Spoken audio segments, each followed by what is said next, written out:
প্ৰতিটো কাহিনীয়ে কিবা এটা কৈ যায়। আহকচোন চাওঁ আজিৰ কাহিনীয়েনো কি কয়। আজিৰ কাহিনী হৈছে উচিত শিক্ষা। আজিৰ পৰা বহু দিনৰ আগৰ কথা। এখন গাঁৱত ৰতন নামেৰে এজন ঠগীৰাম আছিল। হেই শুনিছেনে? ঘৰত একো এটা নাইকিয়া হৈ আছে, কিবা এটা যোগাৰ কৰক। মালতী, তই এনেই চিন্তা কৰি মৰিছ। তই অকণো চিন্তা নকৰিবিচোন। মই এতিয়াই ওলাই গৈছো। কিবা নহয় কিবা এটা ব্যৱস্থা কৰি হাতত এপদ বস্তু লৈহে ঘৰলৈ ঘূৰি আহিম। ৰতনে জীৱনটোত ঠগবাজ কৰি যি ধন পাইছিল তাৰেই তাৰ ঘৰখন চলিছিল। মুঠৰ ওপৰত ৰতনে যিদিনাখনেই ঘৰৰ পৰা ওলাই গৈছিল সেইদিনাখনেই কাৰোবাক নহয় কাৰোবাক নথকাকৈ ৰতনে কেতিয়াও ঘৰলৈ ঘূৰি নাহিছিল। আজি দেখোন একো এপদ বস্তুৱে হাত লগাব পৰা নাই। আৰু দেখিছো বেলিও ভালে পৰ হ'ল। কি কৰো?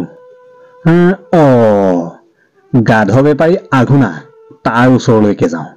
নিশ্চয় কিবা নহয় কিবা এটা হেষ্ট নেষ্ট কৰিব পাৰিম। তাকে ভাবি সেইদিনাখন ৰতনে গাধ বেপাৰী আঘোনাৰ ঘৰলৈ সোমাই গল। আঘোনা আছিল এজন সেই অঞ্চলটোৰ বৰ ডাঙৰ গাধ বেপাৰী আৰু তাৰ বেপাৰ বাণিজ্য বহু দূৰ দূৰণিলৈকে আছে।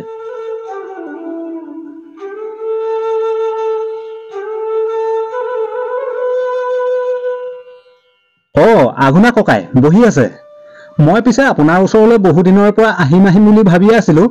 আজিয়ে সময় পাই আপোনাৰ ওচৰলৈ আহিলো। বাৰু কচোন ক, তইনো বাৰু মোৰ ওচৰলৈ কি সকামত পালিহি? বুজিছে আঘোনা ককাই, এবাৰ যে আমাৰ পিতাই 20 টকা ধাৰত এটা গাধ দি থৈ গৈছিল, আপোনাৰ বাৰু মনত আছেনে? মোৰ হলে ঠিক মনত পৰা নাই।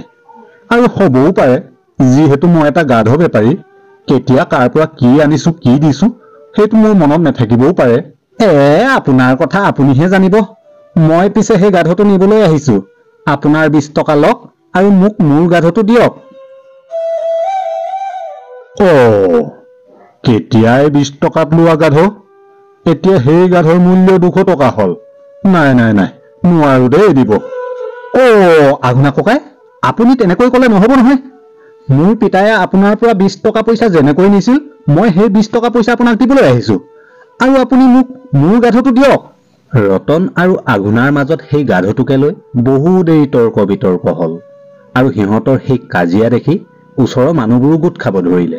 বুজিছনে আঘোনা, তই যদি 20 টকাতে এটা গাধ লৈছিলি আৰু এতিয়া সেই 20 টকাতে এটা গাধ দিব নোৱাৰ কিয়? কথাটো একেই। হয়তো। অৱশেষত আঘোনাই হাৰ মানি ৰতনক 20 টকাতেই এটা নুদুকা বৰ শকত আবত গাধ দি আহিব লগা হ'ল। আৰু ইফালে ৰতনৰ আজি যি সফলতা, সেই সফলতাত বৰ আনন্দিত হল আৰু খৰ খোজেৰে ঘৰলৈ ৰাওনা হল।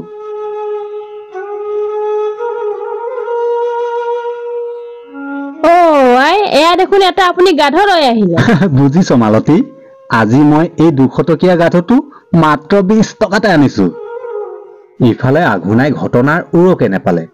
মুঠতে সি এটাই কথা ভাবি থাকিলে, কেতিয়ানো সি তাৰ বাপেকৰ পৰা 20 টকাত এটা গাধ আনিছিলো বুলি। এনেকৈয়ে কেইবাদিনো পাৰ হল। আৰু ইফালে আঘোনায়ো এটা কথা বৰকৈ ভাবিছে যে কেনেকৈনো এই ঠগীৰাম ৰতনক তাৰ পৰা ঠগি নিয়া গাধটোৰ প্ৰতিশোধ লব পাৰো বুলি। এদিনাখনৰ কথা। এদিনাখন ঠগীৰাম ৰতনে বাটেৰে খোজকাঢ়ি গৈ আছিল আৰু তাকে দেখি আঘোনাই এটা বুদ্ধি পাঙিলে। কিনো এটা ডাঙৰ ভুল কৰিলে। কিনো এটা ডাঙৰ ভুল কৰিলে। আঘোনাকাই কি হল? কিয়নো এনেকৈ দুখ কৰি আছ? ৰতন, কিনো কম দুখৰ কথা বুজিছ? সৌ গাধৰ ৰখীয়াটো দেখিছনে তই? সেই গাধৰ ৰখীয়াটো সেই গাধবোৰৰ লগত থাকোতে সিও এটা মস্ত গাধ হৈ পৰিলে। যোৱা ৰাতি মই এটা কবিৰ মাজত 20,000 মূল্য এডাল হাড় লুকুৱাই থৈছিলো আৰু সি পাই সেই কবিটোকে এই গাধক খোৱালে। আৰু সেই মূল্যৱান হাড়ডাল এতিয়া এই গাধৰ পেটত সোমাই আছে। এতিয়া যে মই কি কৰো? এতিয়া এই গাধই সেই হাড়ডাল হজম কৰি গোবৰ কৰি পেলাব ৰতন, গোবৰ কৰি পেলাব। এই আঘোনা বেপাৰীও কিন্তু বৰ দুৰ্বল নহয় দেই। সেই বাৰু সোণৰ হাড়ডাল হজম কৰিব পাৰে নে গাধই? নাই, মই কিবা এটা বুদ্ধিৰে এই গাধটোক এতিয়াই লৈ যোৱা ব্যৱস্থা এটা কৰো। এৰা আঘোনা ককাই, যি হ'ব লগা আছিল হ'লেই, আৰু তাকতো এতিয়া আপুনি ঘূৰাই আনিব নোৱাৰে। আৰু মই এটা কথা ভাবিছো, আপোনাৰ আগত যদি এই গাঁথটো থাকে আপোনাৰ এনেই দুখ লাগি থাকিব হা। সেইবাবে মই ভাবিছো আপোনাৰ গাঁথটো অকণমান দাম দি হলেও কিনি লৈ যাওঁ, আপুনি অন্তত শান্তিত থাকিব পাৰিব।